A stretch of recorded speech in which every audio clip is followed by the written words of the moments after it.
الرحيم ألهاكم التكاثر حتى زرتم المقابر كلا سوف تعلمون ثم كلا سوف تعلمون كلا لو تعلمون علم اليقين لترون الجحيم ثم لترونها عين اليقين ثم لتسألن يومئذ عن النعيم صدق الله العظيم.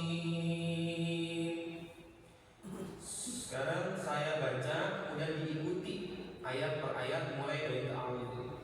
Ikuti setelah saya. A'udzu billahi minasy syaithanir rajim.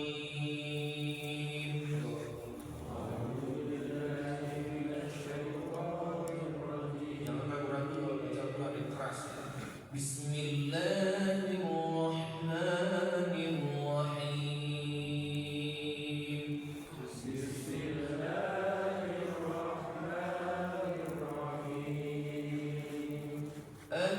ألهاكم التكاثر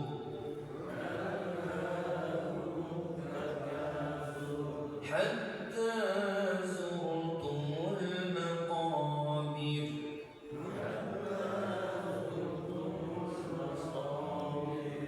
كلا سوف تعلمون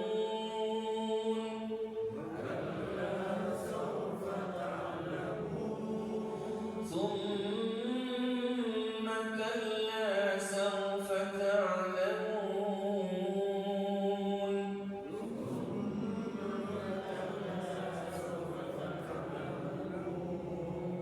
كلا لو تعلمون علم اليقين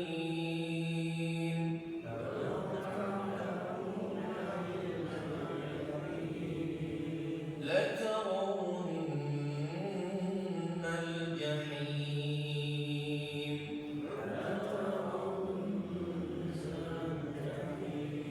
ثم لترونها عين اليقين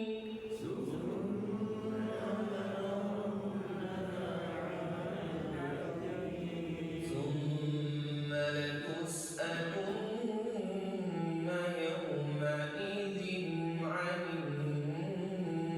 النعيم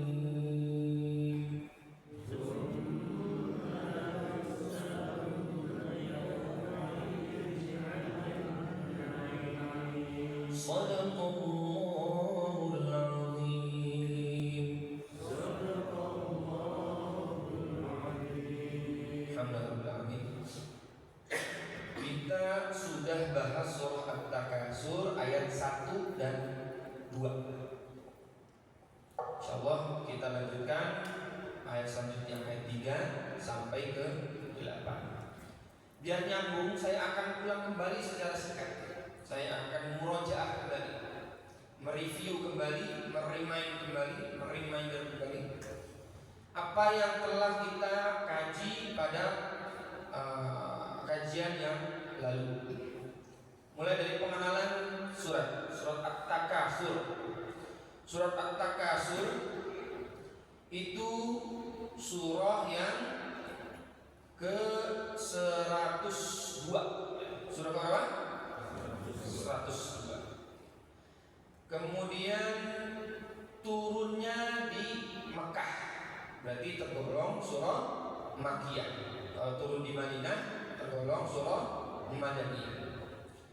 Terdiri dari 8 ayat, sama seperti surah At-Takasur At-Takasur, Az-Zalzalah, Al-Bayyinah, At-Tin, Al-Nashr. Jadi ada 5 surat dalam Al-Quran yang ayatnya terdiri dari 8 ayat, yaitu At-Takasur, Az-Zalzalah, Al-Bayyinah, At-Tin, Al-Nashr.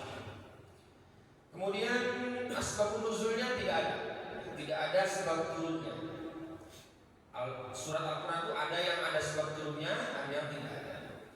Al-Falaq, An-Nas ada sebab turunnya, ada asbabun nuzulnya. Al-Ikhlas ada sebab nuzulnya. Al-Lahab ada sebab nuzulnya. An-Nasr tidak ada. Al-Kafirun ada sebab nuzulnya. Jadi ada surat yang ada asbabun nuzulnya, ada surat Al-Quran yang turun saja tanpa ada sebab atau asbabun nuzul. Nah, salah satunya At-Takasur. Di At-Takasur ini tidak ada asbabun nuzul, tidak ada sebab turun. Keutamaannya juga tidak ada. Jadi tidak ada keutamaan membaca suratnya. Tentu dapat pahala kalau kita baca, cuma tidak bisa kita amalkan. Ya, tidak bisa kita amalkan membacanya dalam kehidupan sehari-hari. Nah, tidak bisa diamalkan surat ini untuk dibaca rutin. Contohnya dibaca pagi atau petang atau sebelum tidur, atau dibaca di situasi dan kondisi tertentu, nggak ada. Kemudian apalagi At-Takasur itu artinya kalau di terjemahan tepat bermegah-megahan. Sebenarnya At-Takasur itu berasal dari kata kafir, artinya banyak. At-Takasur itu kalau ada kata yang huruf tengahnya ditambahin alif, tengah-tengahnya kafir jadi At-Taka, ya. Kemudian harokat 2 huruf terakhir itu ku, At-Takasur. Itu artinya saling, artinya dikerjakan oleh 2 orang atau lebih, saling. At-Takasur, At-Takasur berarti saling berbanyak-banyakan. Itu arti dari surah At-Takasur.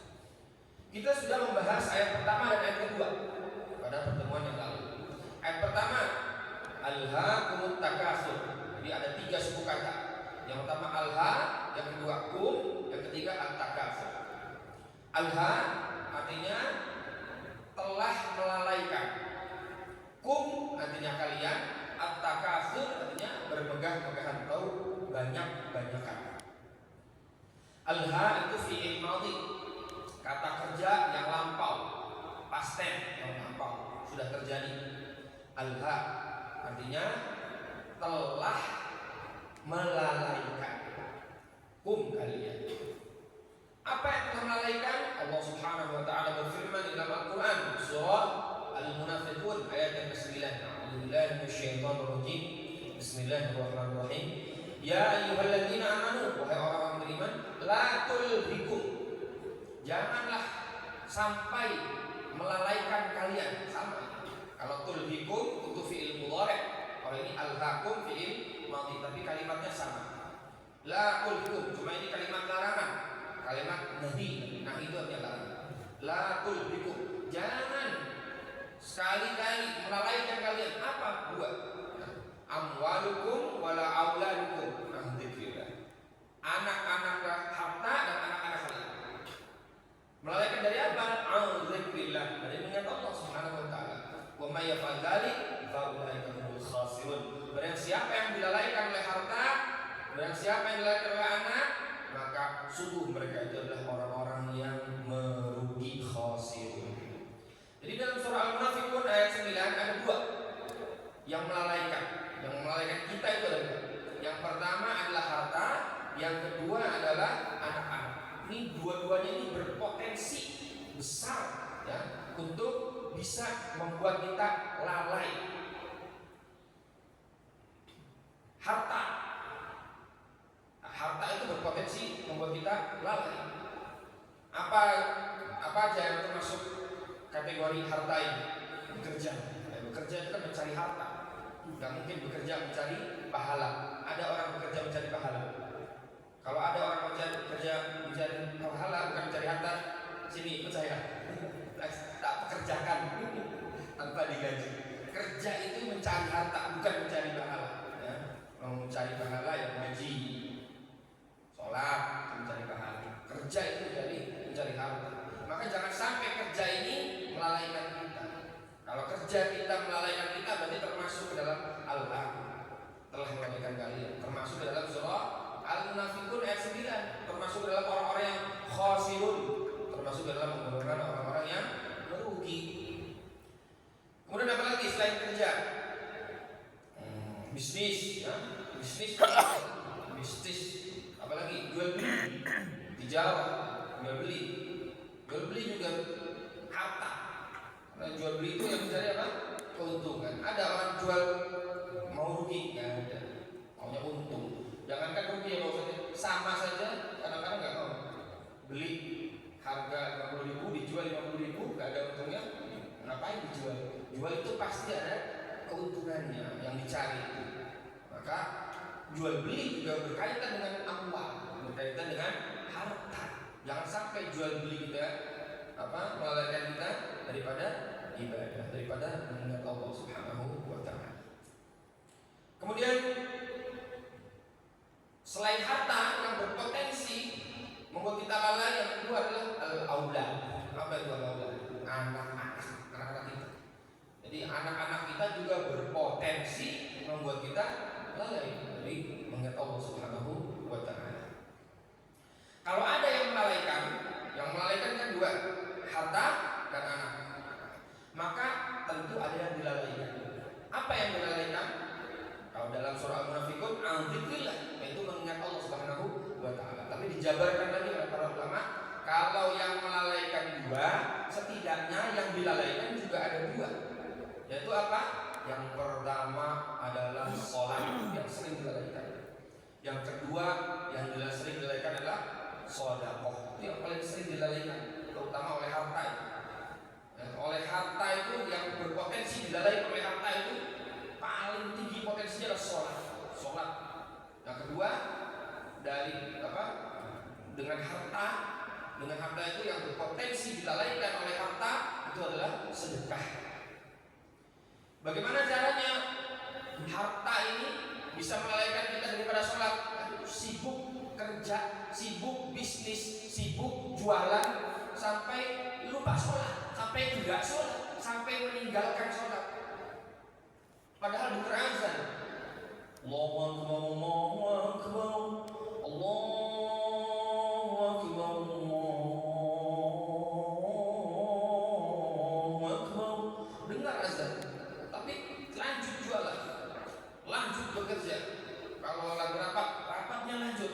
Dengar azan, double di masjid dengar, di HP juga bunyi. Ada orang yang install aplikasi HP itu ada setiap waktu azan bunyi, tapi lanjut kerja, lanjut dagang. Itu lalai. Itulah caranya harta melalaikan kita daripada yang namanya apa? Sholat. Padahal kita hidup di dunia ini, kita dihidupkan, kita dilahirkan itu untuk sholat sebenarnya. Kita hidup di dunia ini hanya sekedar untuk menunggu waktu sholat dari satu waktu ke waktu yang lain. Habis sholat subuh nih, kita habis sholat subuh tadi cuma sekedar nunggu sholat subuh. Habis sholat subuh nunggu sholat asar, sholat asar nunggu sholat maghrib, semakin nunggu sholat isya. Yang lain cuma selingan, kerja selingan, sekolah selingan, yang lain-lain itu selingan semuanya. Yang sejatinya kita dihidupkan itu hanya untuk sholat. Wa ma khalaqtul jinna wal insa illa liya'budun. Tidaklah kami ciptakan jin dan manusia kecuali untuk ibadah seperti ibadah. Maka jangan dibalik. Sholat ini yang prioritas utama. Yang lain kedua, ketiga, keempat. Jangan dibalik. Jangan kerja yang prioritas utama. Sholat nomor 2. Ini yang dibalik. Jangan sampai kerjaan kita melalaikan kita dari yang namanya apa? Sholat. Jangan sampai dipanggil bos buru-buru nyamperin, dipanggil Allah boro-boro, dipanggil bos, oh siap, panggil komandan siap, dipanggil Allah, ayyala shalah, siapa yang manggil? Allah, ayyala shalah,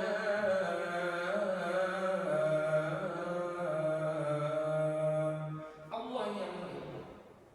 Jangan sampai dipanggil bos buru-buru nyamperin, dipanggil Allah boro-boro nyamperin. Kalau dipanggil bos biar ada tamu, biar lagi apapun berada. Dipanggil Allah, nah, harusnya maaf kamu ada panggilan Allah, kita ke masjid dulu. Harus seperti itu. Ini kadang maaf Allah lagi ada tamu, lagi kerja, lagi rapat. Maaf Allah lagi rapat. Nah, ini yang kebalik. Harusnya sholat itu yang prioritas utama, lainnya itu hanya apa? Sampingan. Dan begitu cara apa? Harta bisa melalaikan kita daripada sholat. Lalu bagaimana cara harta melalaikan kita daripada sedekah? Nah, dengan cara apa? Terlalu hubbud dunia. Apa itu hubbud dunia? Cinta, terlalu cinta harta. Makanya orang yang hubbud dunia, bahasa Jawa itu dunia. Orang yang keduniaan itu gak cocok tinggal di Surabaya. Cocoknya tinggal di Sukabumi. Suka hubbu dunia bumi, suka bumi hubbu dunia. Gak cocok tinggal di Surabaya. Saking cintanya terhadap hartanya sehingga dia menjadi pelit, menjadi bakhil, sehingga dia nggak mau bersedekah. Ya, dia hitung-hitung hartanya, dia kumpulkan hartanya, dia hitung-hitung hartanya sampai menjadikan dia perhitungan. Jadi bakhil. Alladzi jama'a malau wa 'addadah, yaitu orang-orang yang mengumpulkan harta dan menghitung-hitungnya sampai menjadikan dia perhitungan, sampai menjadikan dia pelit. Wah, kerja dapat gaji ditabung, disimpan, disimpan di bank, disimpan di apa investasi, disimpan di celengan, disimpan di bawah kasur. Ya, giliran ada santunan anak yatim nggak mau ikut, giliran datang ke masjid sholat Jumat nggak masukkan apa kotak amal. Ya, giliran ada saudaranya yang sakit nggak mau nyumbang, nggak mau bersedekah, nggak mau menolong, nggak mau bantu. Ada tetangganya yang kelaparan, diam aja padahal uangnya banyak. Nah, ini harta berpotensi membuat kita lalai dari yang namanya sedekah. Kalau terjadi hal seperti itu, maka kita termasuk dalam al-haqqu, telah melalaikan hal ini. Kita termasuk dalam surah Al-Munafiqun ayat 9, ya, yaitu orang-orang yang dilalaikan oleh hartanya dan anak-anaknya, tergolong dalam golongan orang-orang yang merugi. Faulaika humul khasirun.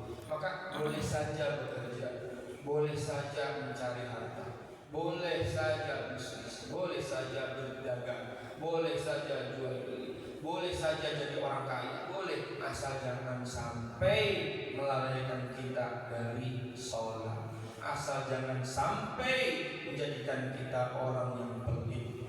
Boleh saja jadi orang kaya tapi dermawan, boleh saja kerja apapun, mau bisnis, mau jual beli, tapi jangan sampai meninggalkan sholat.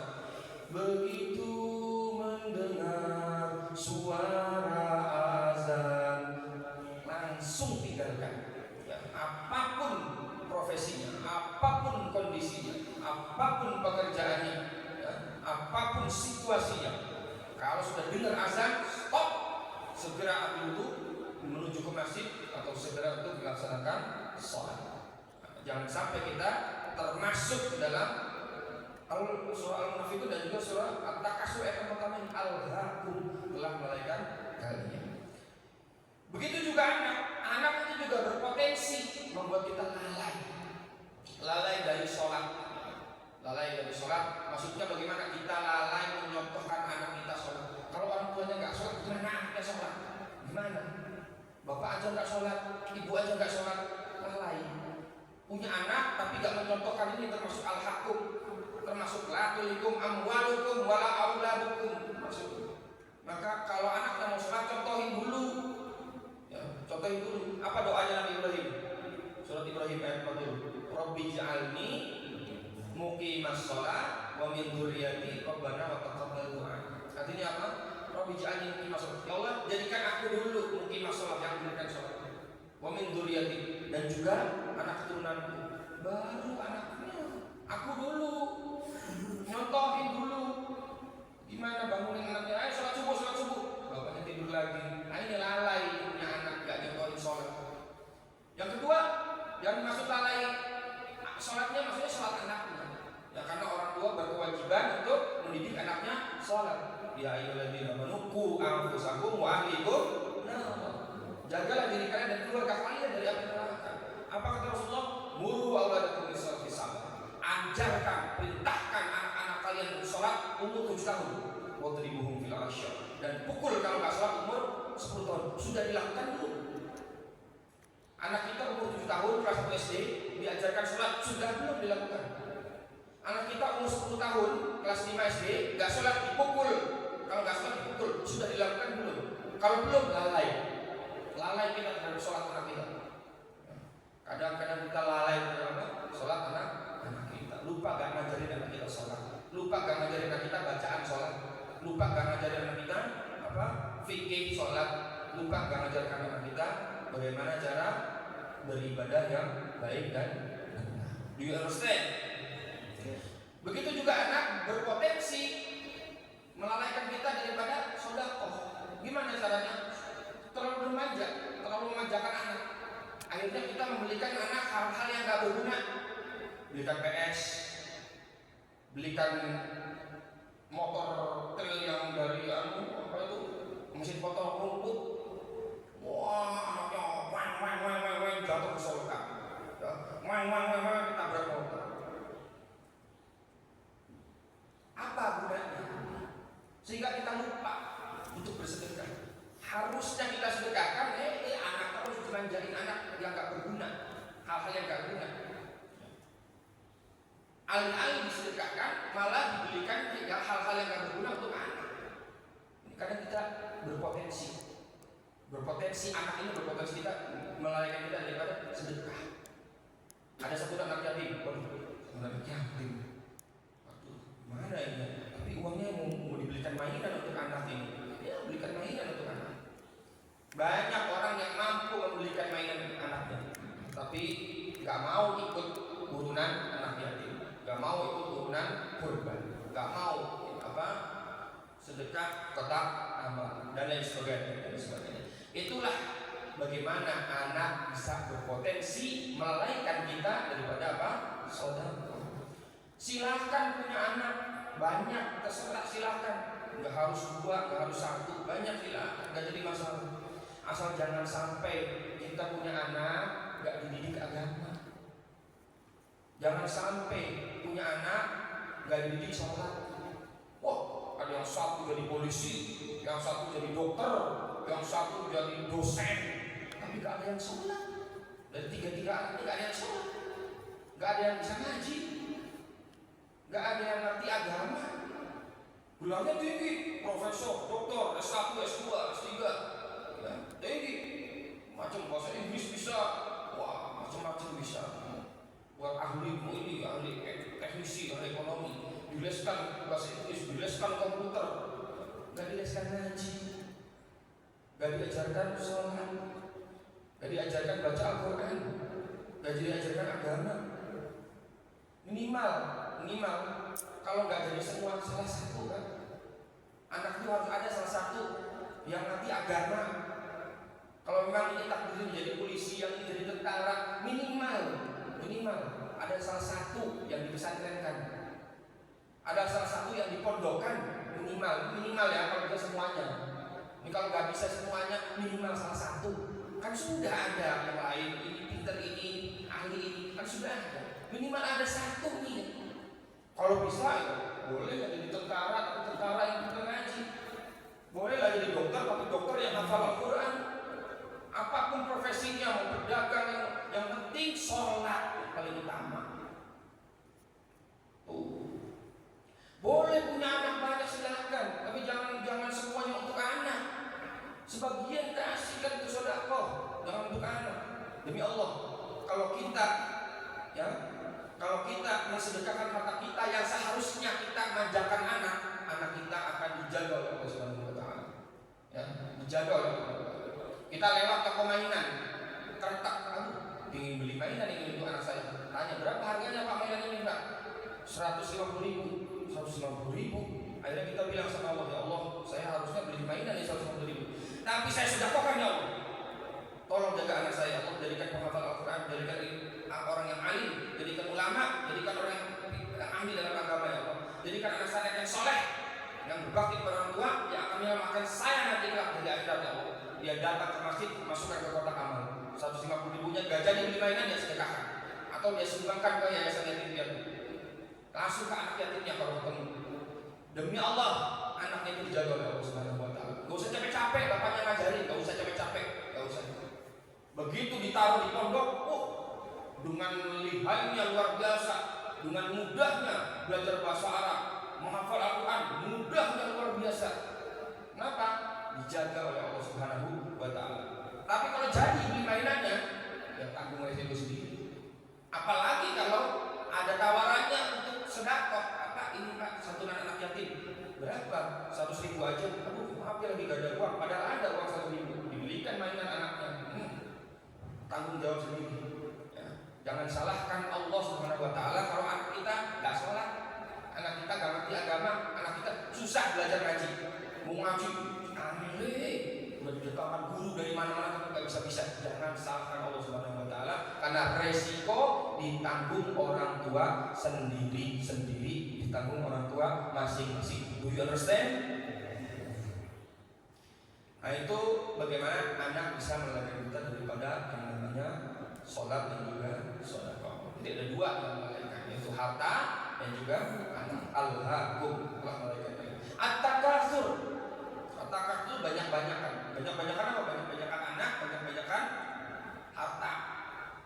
Ya, banyak-banyakan anak dan banyak-banyakan harta sampai lalai dari sholat, sampai lalai daripada sedekah. Banyak-banyakan harta, banyak-banyakan anak sampai gak sholat. Banyak-banyakan harta, banyak-banyakan anak sampai jadi orang yang pelit. Nah itu yang disebut dengan at-takatsur. Al-hakumut takatsur, telah melalaikan kalian at-takatsur. Ayat yang kedua, hatta zurtumul maqabir, sampai-sampai kalian masuk ke dalam kubur. Artinya kalau belum dimasukkan ke dalam kubur ya gak akan berhenti. Gak akan berhenti sebelum dimasukkan ke dalam kubur. Makanya ayatnya ada lanjutannya itu. Ayat soal munafikun itu ada lanjutannya. Wa anfiqu fi sabilillah. Dan infakkanlah di jalan Allah. Min qabli ayyati ahadakumul maut. Sebelum datang kematian kepada salah seorang di antara kalian. Fayaqul, barulah dia berdoa, barulah dia berkata kalau sudah mati baru berdoa. Rabbi laula akhartani ila ajalin qarib. Ya Allah, kalaulah sekiranya seandainya aku bisa hidup sebentar saja. Ila ajalin qarib, sebentar saja. Fa asaddaq, aku pasti akan bersedekah. Pasti yakin bersedekah. Gak akan belikan mainan anak saya, gak jadi.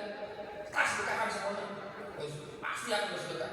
Wa aku minas sholihin, dan aku pasti akan menjadi orang yang soleh. Aku akan menjadi orang yang mengerjakan sholat. Ini kalau sudah meninggal. Apa kata Allah? Ayat 11, ayat selanjutnya, ayat terakhir. Fala yu'akhirullahu nafsan idza ja'a ajaluha. Allah tidak akan bisa, Allah tidak akan pernah mengundurkan seseorang kalau sudah datang ajal. Jadi tidak akan diundur.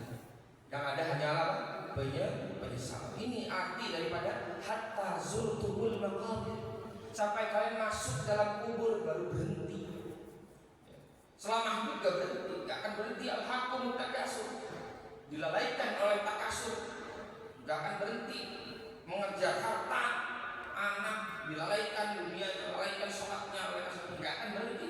Hatta zurtumul maqabir, sampai meninggal, sampai masuk kubur baru kita menyesal, baru berhenti. Jadi hanya kematian atau hanya ajal yang bisa menghentikan manusia dari apa? Dari takasur, dari lalai sholatnya dan lalai sedekahnya. Maka beruntunglah orang yang sudah meninggalkan dunia sebelum meninggal dunia. Itu orang yang paling beruntung. Siapa orang paling beruntung? Orang yang sudah meninggalkan dunia duluan sebelum meninggal dunia. Jadi sebelum meninggal dunia dia sudah gak takasur. Dia sudah meninggalkan dunia, sudah tujuannya akhirat, ya. Sudah nggak menjadikan dunia sebagai prioritas. Yang menjadikan prioritas sholat, sedekah itu prioritas, bukan kerja, bukan. Itu orang yang paling beruntung.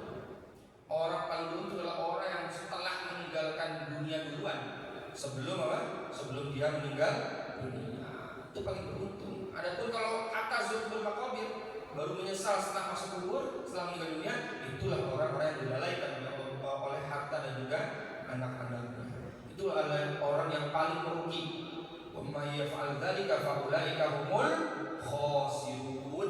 Siapa yang dilalaikan oleh anak dan harta dan anak-anaknya, fa ulaika humul khasirun, maka mereka itu orang-orang yang paling merugi. Nauzubillah, subhanallah min dzalik. Kita lanjut ke ayat selanjutnya, ayat yang ketiga. Kalla saufa ta'lamun. Kalla, kalau di buku terjemahan depan, kalla saufa ta'lamun itu artinya sekali-kali tidak, kelak kalian akan mengetahui. Itu kalau di terjemahan depan, Quran depan. Aslinya enggak begitu. Ya, kalau kita belajar ilmu tafsir, artinya tidak seperti itu. Di kalla itu harfu rad'i. Apa itu harfu rad'i? Harfu rad'i itu artinya ancaman. Maka la-nya di sini bukan la nafi, melainkan la nahi. Jadi la itu ada dua, ada nafi, ada nahi. Jadi kalau nafi artinya tidak, kalau nahi artinya jangan. La takul, kamu tidak makan, itu la nafi. Tapi kalau la takul, jangan makan, itu la-nya la nahi. La apa? La yaskhar qaum min qaumin. Janganlah menghina satu kaum kepada kaum yang lain. La taqrabuz zina, janganlah kalian mendekati zina. Jadi la-nya itu la nahi. Ya, la nahi. Nah, di sini la nahi, kalla, larangan ini, la nahi, larangan. Maka artinya bukan sekali-kali tidak. Keliru itu terjemahan depannya. Bukan sekali-kali tidak. Kalla itu artinya maka jangan kau lakukan. Kalla, jangan kau lakukan. Harfu rad'i namanya. Rad'i itu artinya apa sih? Rad'i itu artinya ancaman dari Allah Subhanahu wa taala atas keterangan sebelumnya. Apa keterangan sebelumnya? Al-hakumut takasur. Jadi takasur ini keterangan sebelumnya. Maka kalla di sini artinya jangan kamu lakukan ancaman untuk atau dari keterangan sebelumnya, yaitu at-takasur. Jangan sekali-kali kamu melakukan at-takasur. Artinya seperti itu sebenarnya kalau belajar tafsir ya. Kalla, jangan kamu lakukan at-takasur. Saufa itu artinya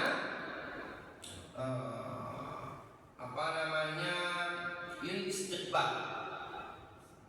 Lil istiqbal itu untuk masa depan. Kalau bahasa Indonesianya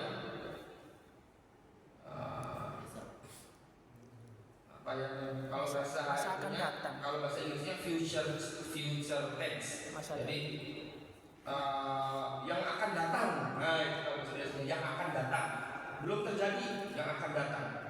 Kalau bahasa Arabnya namanya istiqbal. Istiqbal itu nanti yang akan datang. Lil istiqbal ada dua dalam Al-Quran. Dalam bahasa Arab, dalam sastra Arab ada dua lil istiqbal. Ada sa, ada saufa. Nah, kebetulan dua-duanya ada di dalam Al-Quran. Kalau dalam surah An-Naba bagaimana? Kalla saya'lamun, tsumma kalla saya'lamun. Sa pakai.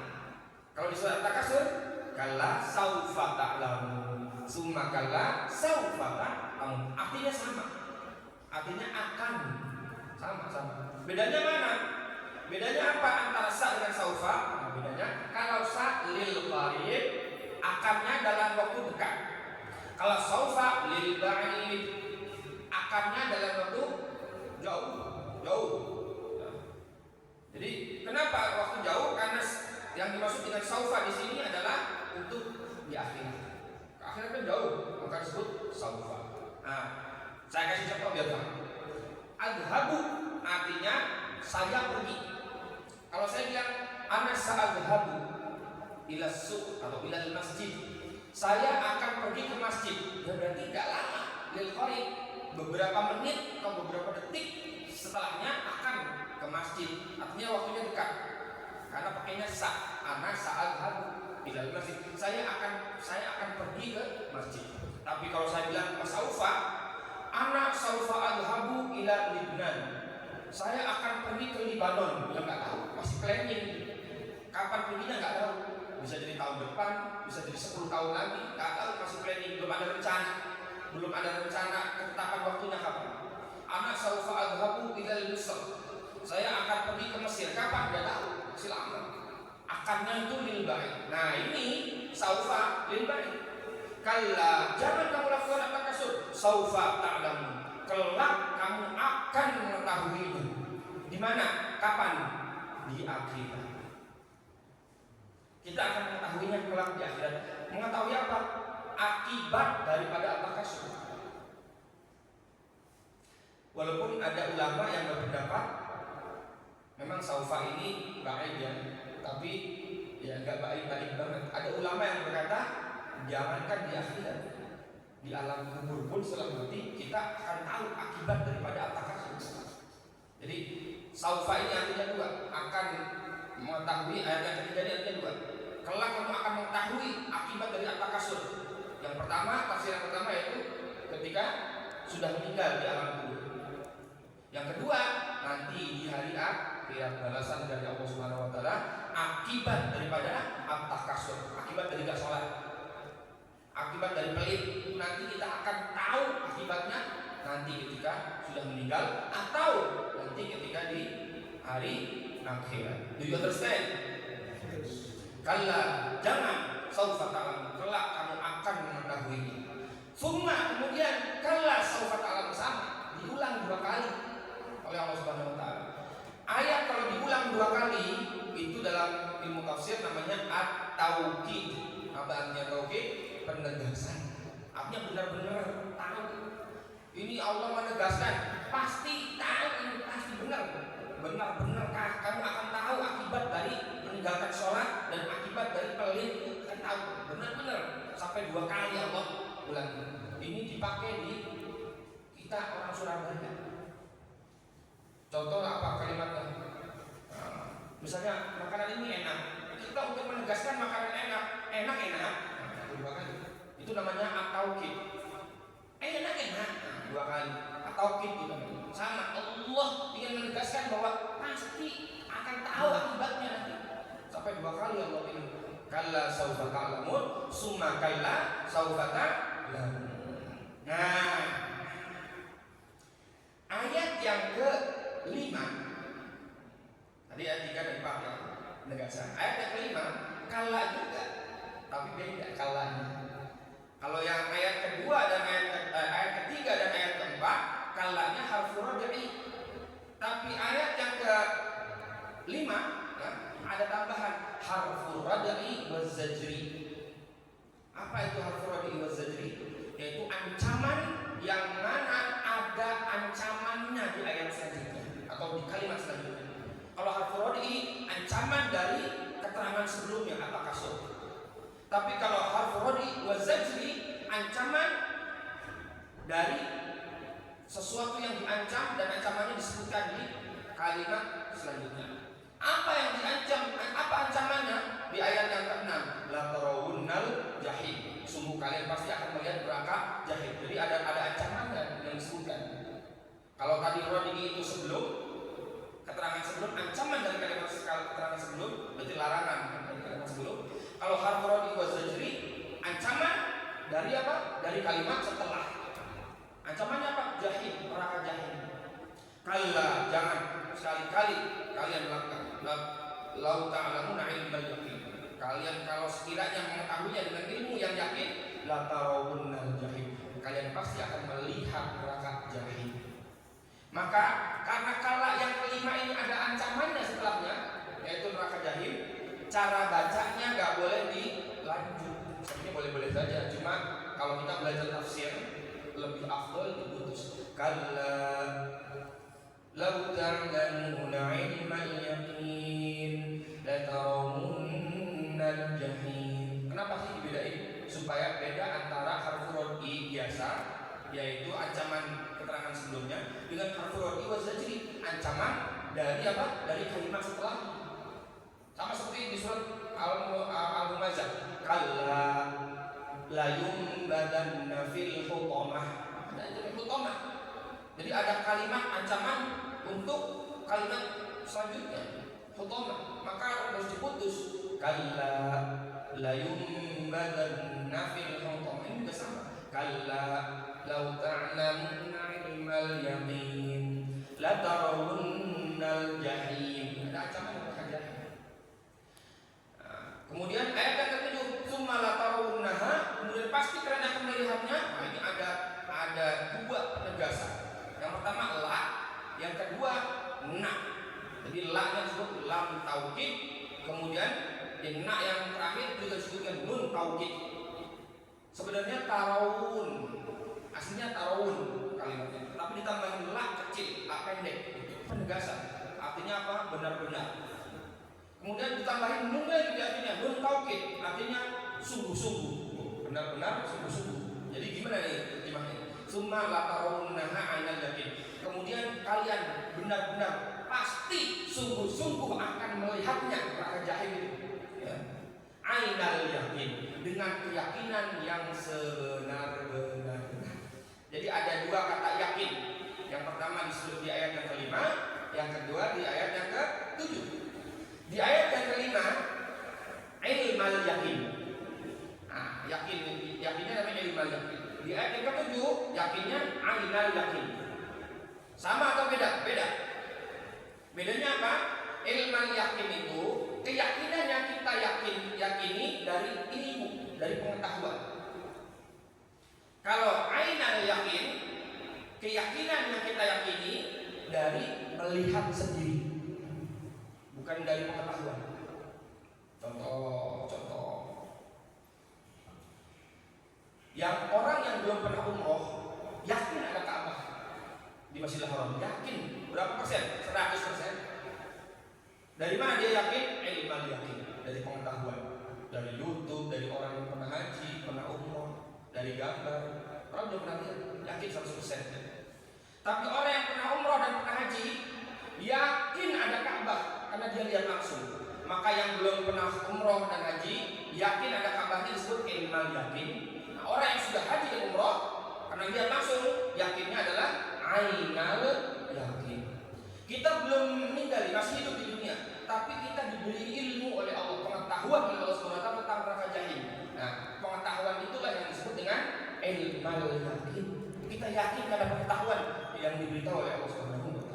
Tapi nanti di hari akhirat kita melihat langsung, oh ini yang diceritakan Al-Quran dalam surat At-Takasur, jahim. Ini neraka jahim ini akibat dari aku gak sholat, akibat dari aku pelit, akibat aku terlena dengan dunia, akibat aku lalai dengan kehidupan dunia. Ini neraka jahim. Itu namanya ainal yakin. Jadi ada ilmal yakin, ada juga ainal yakin. Di dunia ilmal yakin, di akhirat nanti ainal yakin. Ini juga salah satu inspirasi yang bagus untuk ngasih nama anak. Jadi kalau punya anak kembar, dua-duanya cowok, ya, kembar dua cowok, satunya namanya ilmal yakin, yang satunya namanya ainal yakin. Sama-sama yakin ini, yakin. Yang satunya ilmal yakin, yang satunya ainal yakin.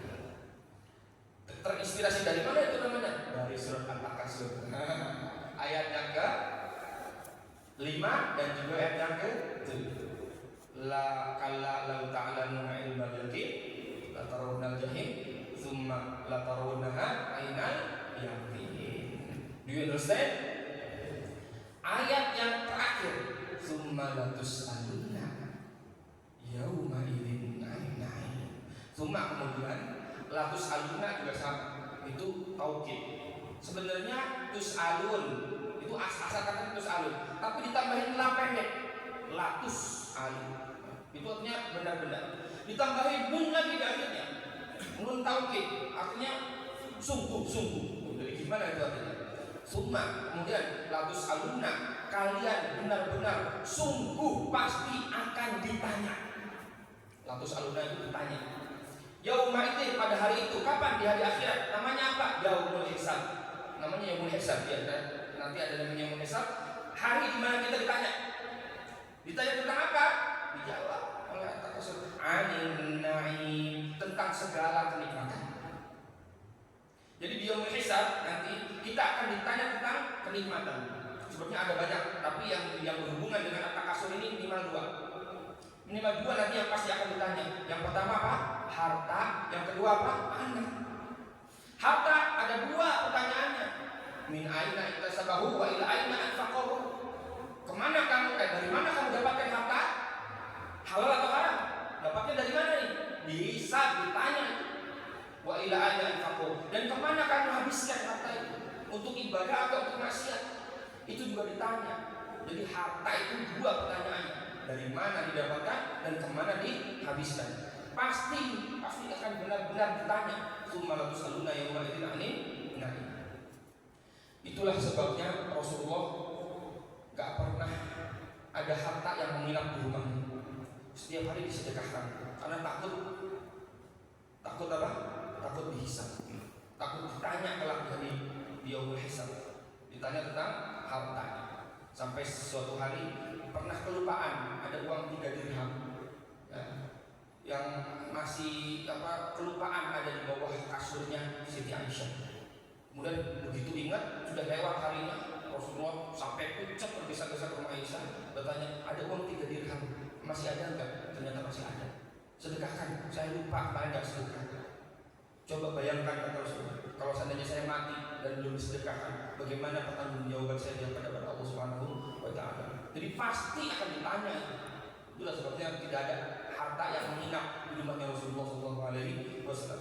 Dari ayat ini, "Tsumma latus'aluna yauma idzin 'anil na'im." Yang kedua, anak juga pasti ditanya. Oh, kalau anak pertanyaannya banyak. Anakmu sholat atau enggak? Anakmu bisa ngaji atau enggak? Anakmu kamu ajarkan pendidikan agama atau enggak? Anakmu kamu contohin yang baik atau enggak? Anakmu kamu didik untuk jadi orang yang benar atau enggak? Anakmu soleh atau enggak? Anakmu menutup aurat atau enggak? Anakmu kerja halal atau enggak? Anakmu makan yang halal? Macam-macam kalau anak. Pertanyaannya banyak sekali. Ruwet. Anak itu pertanyaannya lain.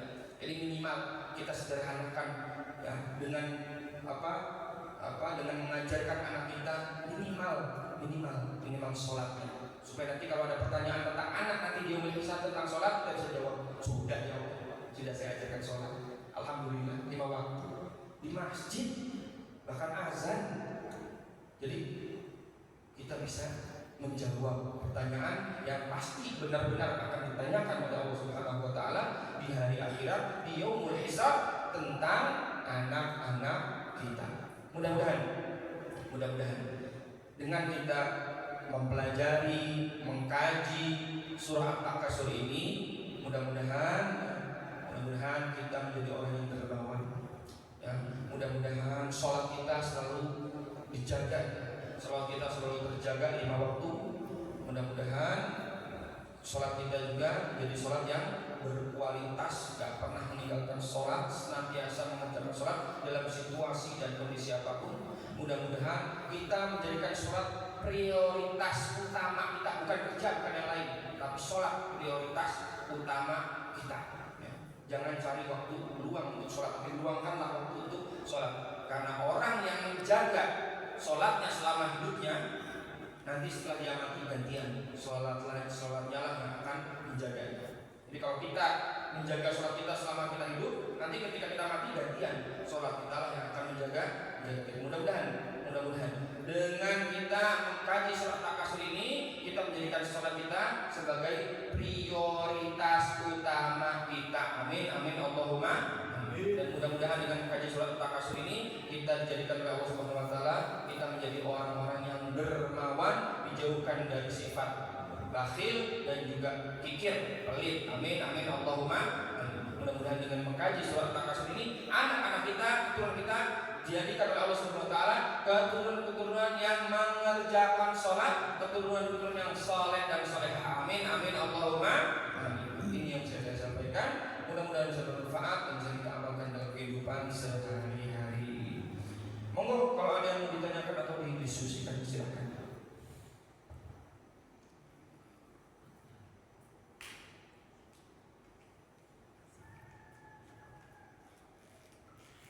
Silakan yang mau bertanya.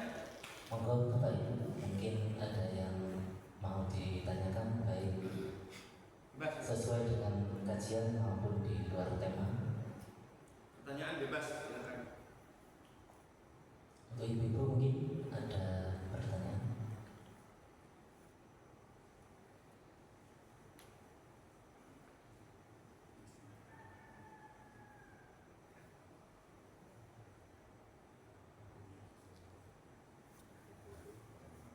Sudah cukup, gak ada pertanyaan?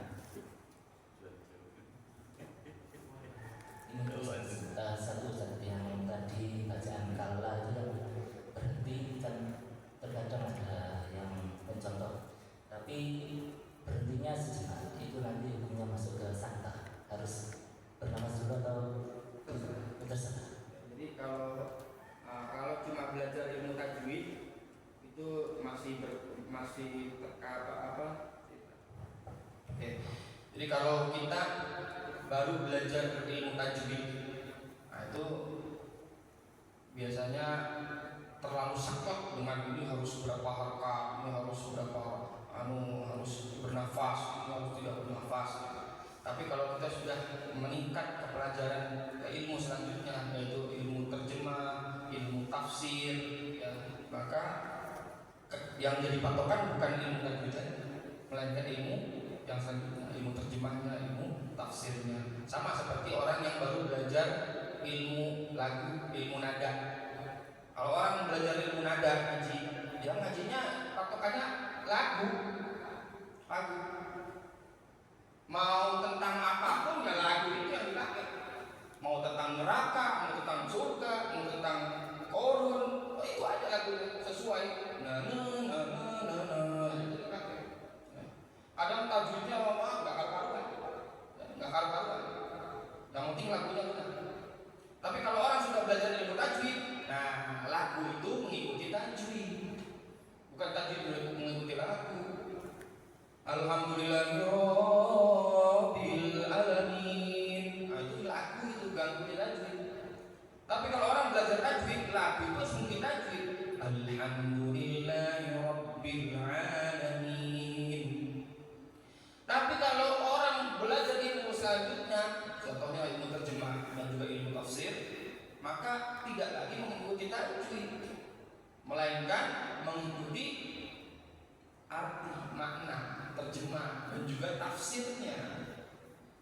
Itu tingkatan yang di atas daripada tajwid. Jadi kalau kita belajar ilmu tafsir, ada beberapa ilmu tajwid yang nggak kepake. Tapi kalau saya jelaskan nggak akan paham.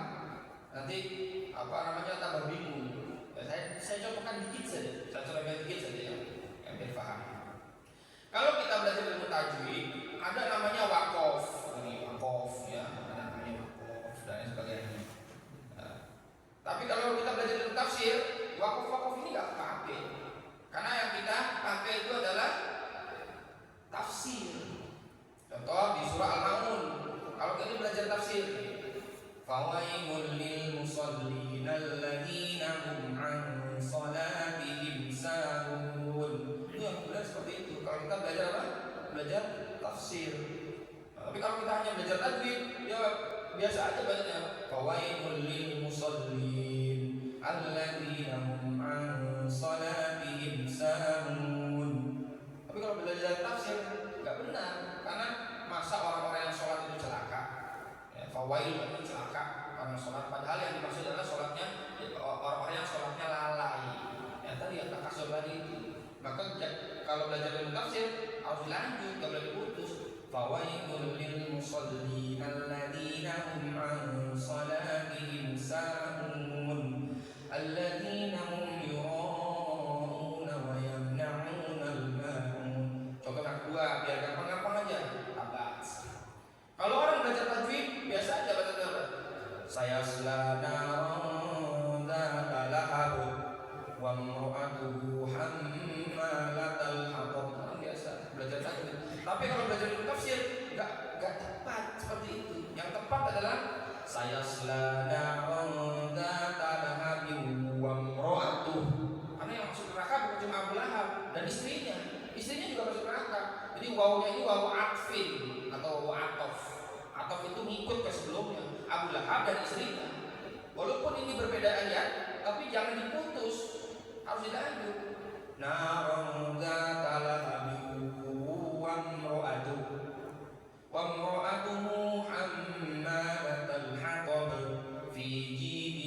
'abdun mimma sajad. Sama halnya dengan kalla. Kalau orang hanya belajar tajwid ya biasa aja. Kalla saya'lamun, kalla saufa ta'lamun, summa kalla saufa ta'lamun, kalla law ta'lamuna ilmal yaqin la tarawunnal jahim. Tapi kalau orang sudah belajar tafsir seperti yang tadi sudah dijelaskan, maka agak bagus kalau bacanya seperti itu. Baca yang benar adalah kalla saufa kalla law ta'lamuna ilmal yaqin la tarawunnal jahim. Atau surah Al-Mazah kalla la yumbadanna fil hutamah. Kenapa baca seperti itu? Karena sudah belajar tafsir. Ternyata ada dua kalla itu. Ada harfu rod'i, ya, ada harfu rod'i wa zajri. Kalau harfu rod'i ancaman dari keterangan sebelumnya. Kalau harfu rod'i wa zajri ancaman dari kalimat setelahnya atau ancaman setelahnya. Karena ada dua perbedaan, maka cara bacanya juga berbeda. Begitu kira-kira. Jelas? Jadi mau pakai sakta, mau nafas, mau nggak nafas, gak jadi masalah. Yang penting lebih bagusnya berhenti. Kalla lau ta'lamuna ilmal yaqin. Yang lain juga.